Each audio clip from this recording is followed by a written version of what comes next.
ravi de joie de me retrouver encore auprès de vous ce soir pour que nous puissions partager encore de la parole de Dieu. Et mon ami, j'aimerais que nous puissions nous parler encore d'un temps, c'était le temps qui est intitulé Car tout semble tarder. Nous avons la lecture de 2 Cœurs 3:9, la Bible le dit, le Seigneur ne tarde pas dans l'accomplissement de la promesse comme certains le pensent, mais il use de patience. Pourquoi j'ai choisi ce texte? Puisque je sais que tu seras béni à travers des sémantiques que nous voulons partager. Puisque dans la vie que nous sommes en train de mener aujourd'hui, il y a tant de choses qui sont en train de nous faire fatiguer. Parfois, on n'a plus confiance en nous. Parfois, on désespère. Mais mon ami, la parole de Dieu vient nous dire encore que nous devons avoir de l'espérance puisque nous avons un grand Dieu tout-puissant. Je voudrais te parler que les problèmes que tu as, les moments difficiles que tu es en train de traverser, n'est pas plus grand que le grand Dieu que tu as en toi. Tu dois être sûr, tu dois savoir combien de fois tu as un grand Dieu qui opère des grandes choses et tu n'as rien à craindre. Frères et sœurs, il y a des saisons de la vie où tu pries, tu jeûnes, tu médites même la parole et tu trouves en toi que rien ne change.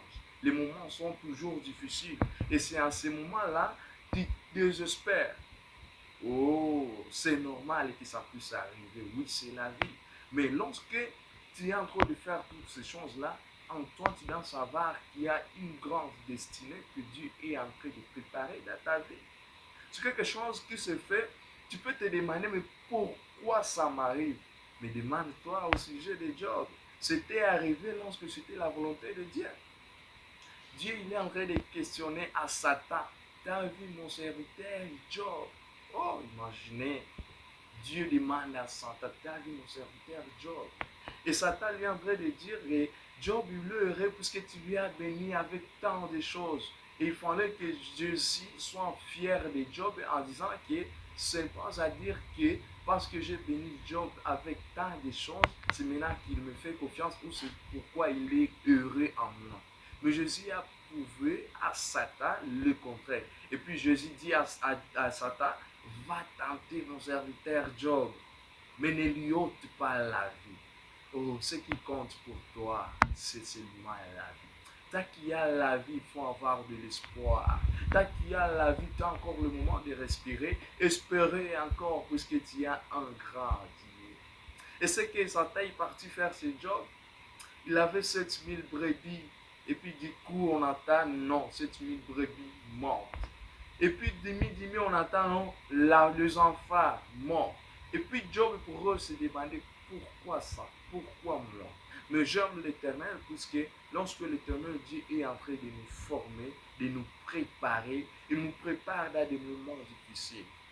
Le Seigneur Dieu nous prépare dans des moments où on ne s'attend plus.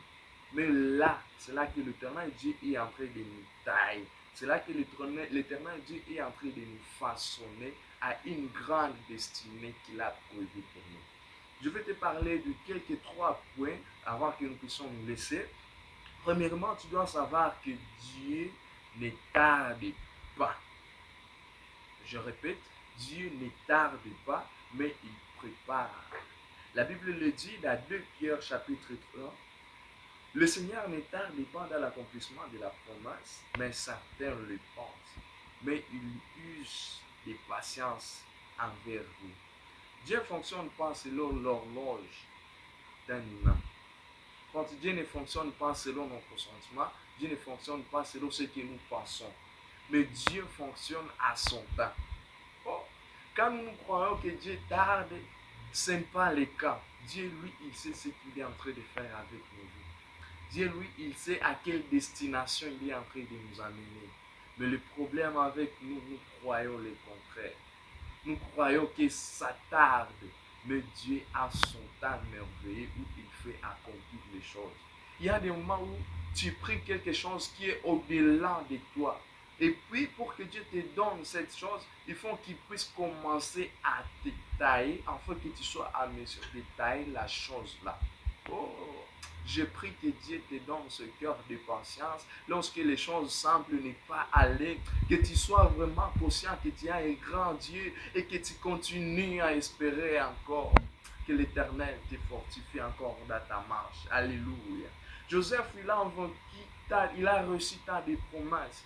Mais pour qu'il puisse arriver à vivre ses promesses, il fallait un moment de formation. Il y a certaines dimensions dont tu n'arriveras jamais lorsque tu n'as pas été formé, lorsque tu n'as pas été taillé. Il y a de l'orgueil qu'on a, mais tu ne peux pas avancer à un autre niveau tant que tu as cet orgueil. Et puis Dieu te donne un moment où il doit te tailler, où il doit te former, en vue que cet orgueil finisse en toi. Alléluia. Je sais que Dieu, il est en train de te préparer à quelque chose de grand. Et lorsqu'il est en train de te préparer à quelque chose de grand, il a besoin que tu sois prêt, que ton cœur accepte d'être formé. Oh, j'ai confiance en ce Dieu, en ce qu'il est en train de faire dans ta vie. Alléluia. Deuxièmement, nous devons comprendre que l'attente révèle vraiment le cœur. L'attente révèle ton cœur franc. Comment on dit? Quand Dieu tarde, ton vrai sage son. Tu murmures, tu compares, tu as envie et tu abandonnes même la prière. Ça nous arrive des fois, le moment devient difficile, les choses deviennent difficiles, on se sent, on n'a plus le goût de prier. Oh, ça arrive, c'est normal. Mais ma prière, que Dieu te fortifie, comme la Bible le dit dans Psaume 27, espère le Seigneur et sois fort et prends courage. Espère à l'Éternel. C'est le psaume de David, il était en train de dire en son cœur, mon cœur espère à l'Éternel. Prenez courage et ayez de l'espérance, car l'espérance, c'est long le chemin des fruits de l'esprit. Alléluia. L'attente est un test spirituel. Certains quittent l'église parce que leur mariage tarde. D'autres abandonnent parce que l'argent tarde. Et d'autres se découragent parce que la guérison tarde. Oh, ce n'est pas le cas. Tu dois savoir patienter. Je suis venu à l'église non pas pour que mes besoins là soient satisfaits, mais je suis venu en état renseigné que le grand Dieu qui est là, il a déjà satisfait. Mais le problème, c'est que je dois patienter que l'état de vivre ces miracles que Dieu a déjà opéré dans ma vie, que cet état-là puisse arriver.